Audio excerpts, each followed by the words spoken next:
দেখুন, রিসেন্টলি যে ঘটনাটা সামনে এসেছে, শুভেন্দু অধিকারীর পিএকে গুলি করে মেরে ফেলা হয়েছে। ঘটনাটা কিন্তু কম না, কিন্তু অনেকটা বড় ঘটনা। দেখো, তৃণমূল কিন্তু পাওয়ারে নেই, অতএব সে পাওয়ার থেকে চলে গেছে, আর সে আসবে না।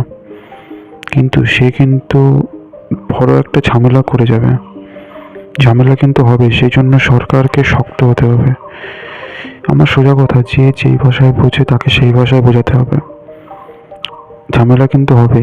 আমরা যদি ঝামেলা নাও করতে চাই, অপোজিট সাইড থেকে ওরা ঝামেলা করতে চাইবে, তখন ঝামেলা করতে হবে, তাদেরকে সেইভাবে বোঝাতে হবে, তখন চুপ থাকলে হবে না। আর ওরা শান্তি চায় না, ওরা শান্তি কখনোই চায় না। সেই জন্য ওদেরকে পুরো উঠিয়ে দিলেই ঠিক আছে। মানে ওরা বলতে, মানে যারা যারা এই ঝামেলাগুলো করবে, যারা যারা এই বিয়েকে যে ডেট মেরেছে আর কি, এই সমস্ত মানুষদেরকে, এরা কিন্তু এই নিয়ে বিজেপির 3জন মতন কর্মী মারা গেছে আর কি।